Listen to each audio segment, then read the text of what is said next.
morning. Good morning. Good morning.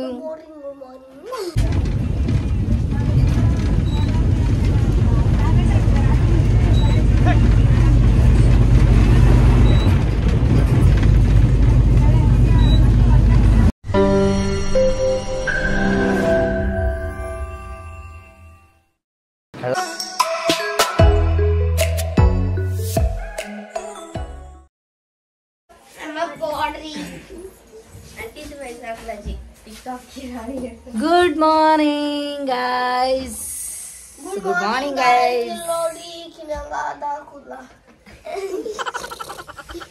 ಏನದ Nice hair.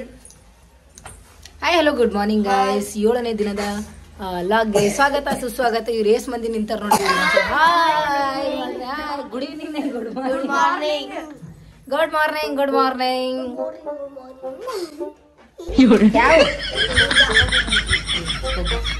Hello friends, ಎಲ್ಲರೂ ಹ್ಯಾಂಗದ್ರಿ? ನೀವೆಲ್ಲರೂ ಮಸ್ತ್ ಅದ್ರಿ ಅಂತ ಅನ್ಕೊಂಡು ನೋಡ್ರಿ. ನಾನು ಭಾರಿ ಇದೀನಿ. ನಾನು ನಿಮ್ಮ ಸುರಪುರ ಹುಡುಗಿ, ಕಲಬುರ್ಗಿ ಬೆಡಗಿ. ಇವತ್ತು ಜಾತ್ರೆ ಮುಗಿಸ್ಕೊಂಡು ಕಲಬುರ್ಗಿ ರಿಟರ್ನ್ ಹೋಲತ್ತೀನಿ. ಭಾಳ ಅಂದ್ರೆ ಭಾಳ ಬೇಜಾರಾಗಕತ್ತದ. ಯಾಕಪ್ಪ ಅಂತಂದ್ರೆ ಮನೆಗೆ ಬಂದು ಮತ್ತೆ ರಿಟರ್ನ್ ಹೋಗ್ಬೇಕಂತಂದ್ರೆ ಯಾರಿಗಾದ್ರೂ ಬಿ ಬೇಸರವಾದಂತಹ ಸಂಗತಿ ಅದು. ನನಗೂ ಹಾಗೆ ಫೀಲ್ ಆಗಕತ್ತಿತ್ತು, ಭಾಳ ಬೇಜಾರಾಗತ್ತಿತ್ತು. ಯಾಕಂತಂದ್ರೆ 4 days ಏನು ಮನ್ಯಾಗ ಹುಡುಗರ ಜೊತೆ ಕಾಲ ಕಳೆದಿದ್ದಾಯಿತು, ದೊಡ್ಡವ್ರ ಜೊತೆ ಎಲ್ಲ ಮಾತಾಡಿದ್ದು, ಮತ್ತು ಜಾತ್ರೆ ಮಾಡಿದ್ದು, ಎಂಜಾಯ್ ಮಾಡಿದ್ದು, ಅದನ್ನೆಲ್ಲ ಬಿಟ್ಟು ಹೋಗ್ಬೇಕಂದ್ರೆ ಭಾಳ ಬೇಜಾರಾಗತ್ತಿತ್ತು. ಇದು ಜೇವರ್ಗಿ ಭೀಮಾ ನದಿ ಸೇತುವೆ ನೋಡ್ರಿ. ಅದು ಆದಮೇಲೆ ಮತ್ತು ಗುಲ್ಬರ್ಗ ನಾನು ರೀಚ್ ಆದಮೇಲೆ ಹಸುವಾಗತ್ತಿತ್ತು ಅಂಥೇಳಿ ಗೇಸಿಂದ ಅಲ್ಲೇ ತಿಮ್ಮಾಪುರಿ ಹತ್ತಿರ ಒಂದು ಕ್ಯಾಂಟೀನ್ ಅದ. ಯಾವುದಪ್ಪ ಅಂತಂದ್ರೆ ವೆಂಕಟಗಿರಿ ಅಂತೇಳಿ. ಅಲ್ಲಿ ಹೋಗಿ ನಾಷ್ಟ ಮಾಡಿದ ತಕ್ಷಣ ಹಾಸ್ಪಿಟಲ್ ಬಂದ ತಕ್ಷಣ ಚಾರ್ಜ್ ತೊಗೊಂಡೆ ನೋಡ್ರಿ. ಚಾರ್ಜ್ ತೊಗೊಂಡು ಗಣೇಶಣ್ಣ ಬಂದಿದ್ದು ಬಾ ಊಟ ಮಾಡಮ್ಮ ಅಂತ ಹೇಳಿ ಗೀಸಿನ ಕರೆದು ಅಲ್ಲಿ ನಮ್ಮ ಹಾಸ್ಪಿಟಲ್ ಬಾಜುನೇ ಕ್ಯಾಂಟೀನ್ ಇತ್ತು. ಹೋಗಿಸಿನ ಊಟ ಮಾಡಿದ್ವಿ 1 ಗಂಟೆಗೆ. ಊಟ ಮುಗಿಸ್ಕೊಂಡು ಗೀಸಿಂದ ಸ್ವಲ್ಪ ರೀಲ್ಸ್ ಕೂಡ ಮಾಡಿದ್ವಿ. ಅಲ್ಲೇ ಕಾಮಿಡಿ ಕಂಟೆಂಟ್ ರೀಲ್ಸ್ ಕೂಡ ಮಾಡಿದ್ವಿ ಬಾಜು ಅಂಗಡಿಗೆ. ಭಾಳ ಖುಷಿ ಆಯಿತು. ಊಟ ಆಯಿತು, ವೀಡಿಯೋ ಆಯಿತು, ಕೊನೆಗೆ ಡ್ಯೂಟಿನೇ ಆಯಿತು. ಟೈಮ್ ಮುಗಿಸ್ಕೊಂಡು ಗೀಸಿನ ಡ್ಯೂಟಿ ಮುಗಿಸ್ಕೊಂಡು ಹೋಗ್ಲಾಗತ್ತಿದ್ದೆ. 7 ಗಂಟೆಗೆ ಇವತ್ತು ಲೇಟೇ ಆಗಿತ್ತು. ಹಾಗೆ ಅಲ್ಲಿ ನಮ್ಮ ಸರ್ಗಳದ್ದೇನೋ ಕನ್ವರ್ಸೇಷನ್ ನಡೆದಿತ್ತು. ಅವ್ರದ್ದು ಸ್ವಲ್ಪ ಕ್ಯಾಪ್ಚರ್ ತೊಗೊಂಡು ನಡೆದ ಮುಂದಕ್ಕೆ. ಹಾಸ್ಪಿಟಲಾಗ ಪೇಷಂಟ್ ಇಲ್ಲ, ಡಾಕ್ಟರ್ಸ್ ಇಲ್ಲ, ಜಾಲಿ ಖಾಲಿ ಊಟ ಕುಂತೇವು. ಊಟ ಮಾಡೋದು, ಆರಾಮ್ ಶಿಸ್ತು ಮಕ್ಕೊಂಡು ಬಿಡೋದು. ಜಾಲಿ ಇಂಥ ದಿನಗಳು ಬಂದ್ರೆ ಬಲೆ ಖುಷಿ ನೋಡಿ ನಮಗಾರ. ಹಾಸ್ಪಿಟಲ್ ಇದು log.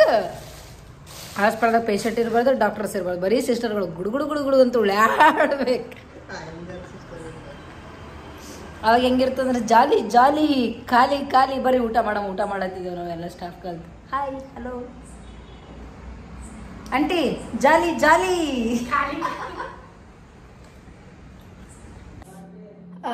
Hello guys, 7th day ಲಾಗ್ನ ನಾನು ಇಲ್ಲಿಗೆ ಎಂಡ್ ಮಾಡಕತ್ತೀನಿ. ಯಾಕಪ್ಪ ಅಂತಂದ್ರೆ ನಾನು ಭಾಳ ಟಯರ್ಡಾಗಿ ನಾನು.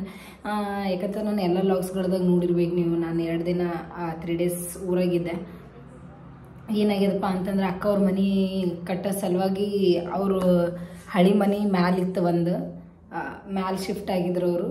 ಹಳಿ ಮನೆ ಇಲ್ಲ, ಅದನ್ನು ಹೊಸದೇ ಆ್ಯಕ್ಚುಲಿ ಮನೆ.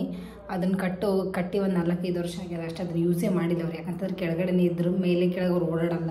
ಅಕ್ಕನೂ ಭಾಳ ಸ್ವಲ್ಪ ವೀಕ್, ಕೆಲಸ ಜಾಸ್ತಿ ಮೇಲೆ ಕೆಳಗೆ ಹತ್ತಂಗಿಲ್ಲ ಆಕಿ. ಸೊ ಯಾರೂ ಹತ್ತಂಗಿಲ್ಲ. ಆದರೂ ರೂಮ್ ಯೂಸೇ ಮಾಡಿಲ್ಲ. ಹಿಂಗೆ ಗೆಸ್ಟ್ ಬಂದವ್ರಿಗೆ ಹೋದವ್ರಿಗೆ ಆಗ್ತದೆ ಅಂತೇಳಿ ಕಟ್ಟಿದ್ರು.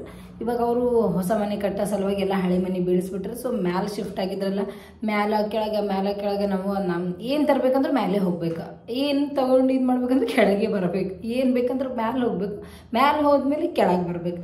ಹಾಗಾಗಿ ಓಡಾಡಿ ಅದ್ರಾಗ ನಮ್ಮ ಮನೆಗಾರ ಮಕ್ಕಳುಗಳು ಕಿಟು ಎಲ್ಲ ಭಾಳ ಅವ್ರ ಜೊತೆ ಎಲ್ಲ ಒದ್ದಾಡಿ ಬಹಳ ಟಯರ್ಡಾಗಿ ನಾನು ಮಾರ್ನಿಂಗ್ 7-7:30 ಊರು ಬಿಟ್ಟಿನಿ. ನಾನು ಅಲ್ಲಿ ಬಿಟ್ಟ ಮೇಲೆ ನಾನು 9:10 ಬಂದು ಡೈರೆಕ್ಟಾಗಿ ಡ್ಯೂಟಿಗೆ ಜಾಯ್ನ್ ಆಗಿನಿ. ಡ್ಯೂಟಿ ಮುಗಿಸ್ಕೊಂಡು ವಯಸ್ಸಿಂದ 7 ಗಂಟೆಗೆ ಇಲ್ಲಿ ಬಂದಿನಿ. ಬಂದ ತಕ್ಷಣ ಮತ್ತು 1 hourನಾಗೆ ಮತ್ತು 8 ಗಂಟೆಗೆ ಡ್ಯೂಟಿಗೆ ಬಂದು ಜಾಯ್ನ್ ಆಗಿನಿ. ಸೊ ಹಂಗಾಗಿ ರೆಸ್ಟ್ ಸಿಗ್ಲಾರ್ದಂಗೆ ಆಗಿದೆ. ಭಾಳ ಟಯರ್ಡ್ ಆಗಕತ್ತ. ಕಾಲೆಲ್ಲ ಪೇನ್ ಅಲ್ಲತ್ತದ. ಈಗ ಜಸ್ಟ್ ಊಟ ಮಾಡೀನಿ. ಹೆಂಗೋ ಹಾಸ್ಪಿಟಲ್ ಒಳಗೆ ಪೇಷಂಟ್ ಇಲ್ಲ ಮತ್ತು ಮೇಡಮ್ ಅವ್ರೂ ಇಲ್ಲ, ಅವರು ಔಟ್ ಆಫ್ ಹೋಗ್ಯಾರ. ಸೊ ಹಾಗಾಗಿ ನಿದ್ದೆ ಮಾಡಬೇಕು ಅಂತ ಅನ್ಸಕತ್ತದ, ರೆಸ್ಟ್ ಮಾಡ್ಬೇಕಂತ ಅನ್ಸಕತ್ತದ. ಅಷ್ಟು ಟಯರ್ಡ್ ಆಗ್ಯದ ನನಗೆ. ಸೊ ಇನ್ನು ಯಾರ್ಯಾರೆಲ್ಲ ನನ್ನ ಚಾನಲ್ಗೆ ಸಬ್ಸ್ಕ್ರೈಬ್ ಆಗಿಲ್ಲ, ಜಲ್ದಿ ಸಬ್ಸ್ಕ್ರೈಬ್ ಆಗಿ ಫ್ರೆಂಡ್ಸ್. ಮತ್ತು ಏನಿಲ್ಲ, ಏನು ಹೇಳೋಕ್ಕಿಲ್ಲ. ಇಷ್ಟೇ, ಹೀಗೆ ಸಪೋರ್ಟ್ ಮಾಡಿ ಕೊನೆವರೆಗೂ. ಇನ್ನು ಯಾರ್ಯಾರೆಲ್ಲ ಸಬ್ಸ್ಕ್ರೈಬ್ ಆಗಿಲ್ಲ ಜಲ್ದಿ ಜಲ್ದಿ ಜಲ್ದಿ ಜಲ್ದಿ ಜಲ್ದಿ ಸಬ್ಸ್ಕ್ರೈಬ್ ಆಗಿರಿ ನನ್ನ ಚಾನಲ್ಗೆ. ಹೀಗೆ ನಾನು ಈ ಕೊನೆವರೆಗೂ ನಿಮಗೆ ಎಂಟರ್ಟೈನ್ಮೆಂಟ್ ಮಾಡ್ಲಿಕ್ಕೆ ಟ್ರೈ ಮಾಡ್ತೀನಿ. Okay, thank you. Good night friends, sweet dreams.